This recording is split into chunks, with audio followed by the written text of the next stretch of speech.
Congressman, you and Representative Paul Gosar have called for a special counsel to look into Joe and Hunter Biden's business dealings. What are the chances of that happening?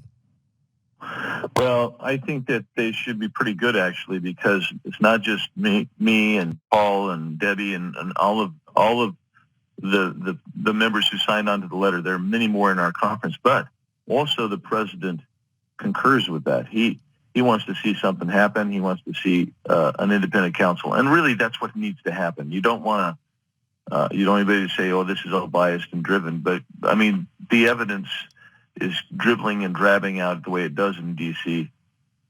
It really needs to happen. Really needs to happen. I think what's interesting is how the media tried to suppress it. And in doing so, they made people more curious about it. I think that if maybe Facebook and Twitter had not tried to basically censor this information, I don't know if it would have blown up the way that it did, but it became a twofer.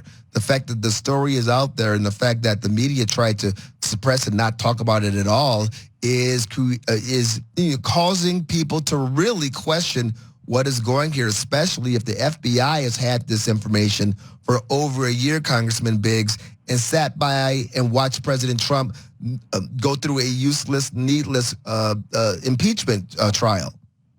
No, you're right. I mean, so the first thing, to your first point, don't forget that immediately what the left did, and with their help, with their media friends, is they said, "Oh, this is a Russian disinformation." That's what they said, and that's been totally debunked by the Director of National Intelligence.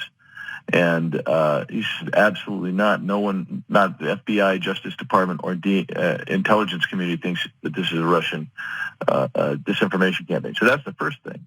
The second part of what you said is also exactly true.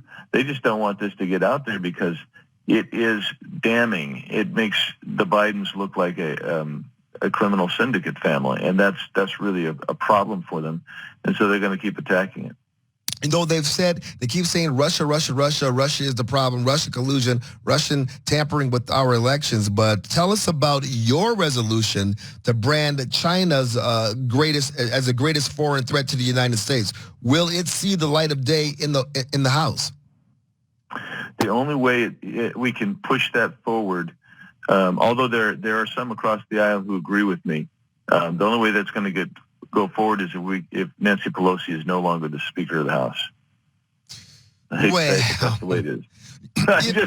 I know you're shocked. That's sobering. Even if the Democrats manage to hold on to the House, and all that we're hearing right now is that is pretty much a foregone conclusion, will she remain Speaker if the president is reelected and the Senate is retained by the Republicans? Well, I don't think that I still think we have a chance for the Republicans to take the House back. So I'll leave that for that time. But if the Democrats control the House, it just depends on by how much. If it's just by a couple of votes, she's in danger, and she knows she's in danger because you got that crazy lefty kind of neo-communist part of their conference that wants to remove her. They don't really like her. That's why she keeps going even further left than we ever thought she could go. But she's way out there trying to appease them. And in the meantime, though, she's forcing moderates to leave her. So she's in a real dicey situation. She may not be the Speaker. It may be someone else. We have Congressman Andy Biggs in the center ring of the conservative circus. I have one more question for you, Congressman. Can and should we be suing Dr. Fauci for malpractice? I've called him the Doctor of Destruction. He's part of the dynamic duo of doom, Fauci and Birx.